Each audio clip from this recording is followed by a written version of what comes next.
Masyarakat di Indonesia terutama umat Nahdliyin belakangan ini lagi rame membahas tentang akan diadakannya MLP-NU atau Muktamar Luar Biasa Nahdlatul Ulama.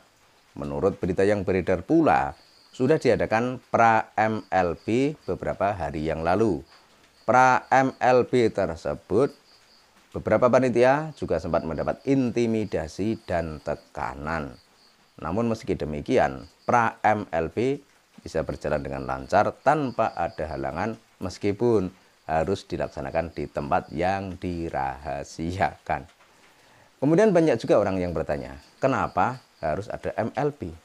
Dan kalau kita lacak, salah satu sebab diadakannya MLP adalah orang-orang Nahdlatul Ulama merasa tidak puas dengan kepemimpinan Gus Yahya Khalil Stakuf dan Ketua Roisam Kiai Haji Miftahul Akhyar.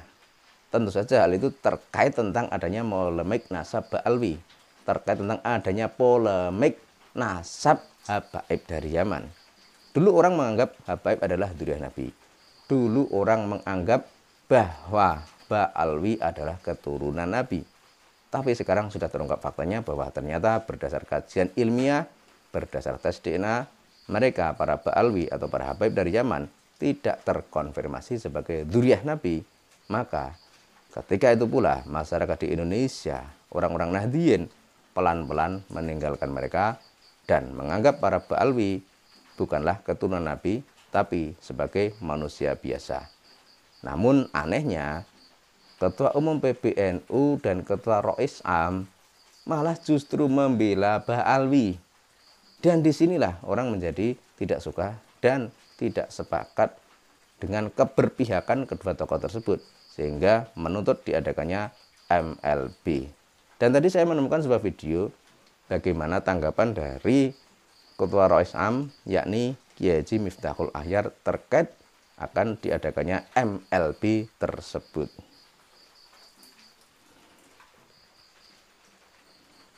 Saya harapkan di muktamar yang akan datang yang nanti mungkin didahului oleh Munas dan Kombes, klausul MLP di ADART Nahdlatul Ulama, saya mohon ini bisa diperbaiki. Bila perlu diganti dengan istilah-istilah yang lafdhon wa maknan. Karena kata MLP memang bagus. Itu akan mudah dan melahirkan. Jadi Pak Kiai Haji Miftahul Akhyar tidak mencari solusi atau tidak mencari sebab kenapa orang Nahdlatul Ulama ingin mengadakan MLP dan ingin menggantikan Pak Miftahul Akhyar ini. Tapi di sini malah Pak Miftahul Akhyar justru malah mempersoalkan atau mempermasalahkan istilah MLP. Istilah MLP dipersoalkan. Harusnya yang dipersoalkan atau yang dicari adalah solusi. Kenapa masyarakat sampai menjadi seperti ini? Kenapa masyarakat tidak puas dengan kepemimpinan beliau ini? Kok malah yang dicari adalah atau yang dibahas atau yang dipersoalkan atau yang dipermasalahkan kok malah cuma urusan istilah MLP. Akan banyak melahirkan buhot-buhot organisasi. Negara kita saja yang sebesar ini. Istilahnya bukan MLP. Kalau kesalahannya itu dilakukan oleh presiden, ya di-impeach. Jadi presidennya yang di-impeach. Bukan negaranya yang dibubarkan. Tapi kalau MLP ini institusinya yang dibubarkan. Lembaganya yang dibubarkan. Dan tidak ada jaminan yang akan datang lebih baik, justru mungkin bisa lebih. Jadi mungkin Pak Miftah ini salah paham atau memelencengkan makna atau bagaimana terkait tentang MLP. Sebab MLP itu bukanlah untuk membubarkan Nahdlatul Ulama, tapi melakukan perubahan, melakukan evaluasi yang sekiranya diperlukan untuk kemajuan Nahdlatul Ulama itu sendiri. Dan jika sekiranya Ketua Roisam maupun Ketua Umum PBNU dirasa tidak bisa mengemban tugas sebagai pemimpin Nahdlatul Ulama, ya mau tidak mau kedua tokoh ini harus diganti oleh tokoh yang lainnya.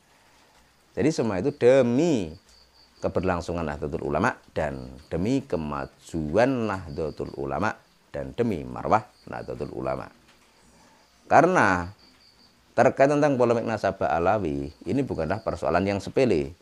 Persoalan nasabah Alawi bukan hanya persoalan orang yang mengaku sebagai cucu Nabi tapi tidak punya bukti. Tapi juga ada kaitannya dengan adanya indikasi pengkaburan sejarah leluhur bangsa. Ada indikasi ingin mengaburkan sejarah leluhur Nusantara. Dan ini yang sangat berbahaya.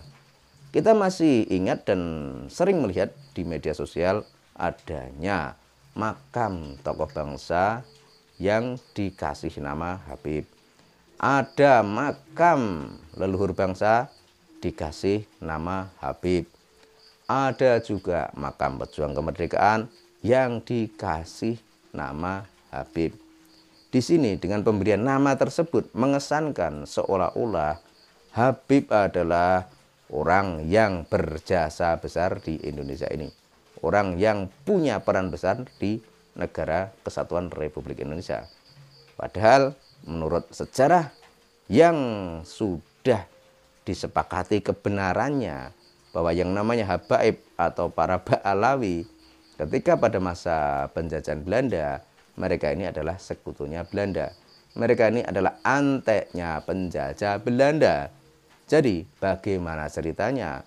Dulu mereka menjadi anteknya penjajah Belanda, lah kok sekarang mengklaim sebagai pejuang kemerdekaan. Maka tentu saja hal itu membuat masyarakat di Indonesia, terutama keturunan para pejuang kemerdekaan dan keturunan raja-raja di Nusantara, menjadi geram dengan pengklaiman mereka yang dirasa merugikan banyak orang di negeri ini. Merugikan bangsa ini karena hal itu memelencengkan sejarah yang asli.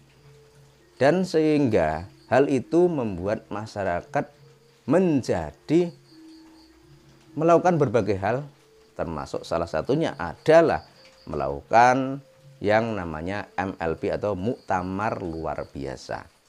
Kenapa hal itu dilakukan? Ya kalau kita lihat Ketua Umum PBNU dan Ketua Rois Am ketika polemik nasab Ba'alwi bergulir, kedua tokoh ini kelihatan justru bukan membela orang pribumi, bukan membela orang Nahdlatul Ulama, tapi justru malah membela klan Ba'alwi, justru membela Habaib. Maka di sini orang bisa menilai, karena yang diinginkan atau yang diharapkan, jika ada pemimpin, jika ada orang yang diikuti petuahnya atau orang yang dituakan, itu yang diharapkan oleh masyarakat adalah keberpihakan kepada kebenaran. Tapi kalau di sini yang kita lihat, Ketua Umum PBNU dan Ketua Rois Am tidak berpihak kepada kebenaran, tapi kelihatan mereka ini berpihak kepada teman. Ketua Rois Am punya banyak teman dari kalangan Ba'alwi. Ketua Umum PBNU punya banyak teman Habaib. Jadi harusnya kalau mereka ini memang benar-benar orang yang ingin membela kebenaran, mereka harusnya berpihak kepada kebenaran. Bagaimana caranya? Ya namanya berpihak kepada kebenaran adalah menyampaikan kepada seluruh masyarakat di Indonesia bahwa Habaib bukanlah dzurriyyah Nabi. Tapi kalau mereka tidak berani mengatakan hal tersebut dan malah makin dekat dengan Ba'alwi, kemudian memusuhi orang pribumi Nusantara yang notabene adalah orang Nahdlatul Ulama sendiri, maka orang pun akan menjadi makin tidak suka dengan kedua tokoh ini. Dan kalau masyarakat sudah tidak suka dengan tokoh ini, ya akhirnya seperti ini, akan diadakan MLB. Dan nanti kalau sudah diadakan MLB atau Muktamar Luar Biasa, ya otomatis kedua tokoh ini akan diganti dengan tokoh lain yang lebih kompeten dan lebih bisa diharapkan tanggung jawabnya dan bisa diharapkan membawa Nahdlatul Ulama menjadi sebuah organisasi yang lebih besar, lebih bermartabat, lebih berwibawa, dan disegani oleh dunia. Kalau Ketua Umum PBNU dan Ketua Rois Am masih berpihak kepada Ba'alwi, pandangan masyarakat umum pasti akan melihatnya bahwa Nahdlatul Ulama dikangkangi oleh Habib. Nah ini sudah merendahkan marwah Nahdlatul Ulama itu sendiri. Dan kembali ke persoalan akan diadakannya MLB atau Muktamar Luar Biasa yang nanti diperkirakan akan menggantikan Ketua Umum PBNU dan Ketua Rois Am. Bagaimana menurut pendapat Anda? Setuju atau tidak? Dan jika kedua tokoh ini diganti, siapa penggantinya? Jadi kita tunggu saja bagaimana nanti MLB atau Muktamar Luar Biasa itu dilakukan oleh masyarakat Indonesia, terutama oleh para tokoh Nahdlatul Ulama yang sekarang sedang melakukan berbagai hal dan melakukan berbagai upaya demi terwujudnya Muktamar Luar Biasa di tahun 2025 ini.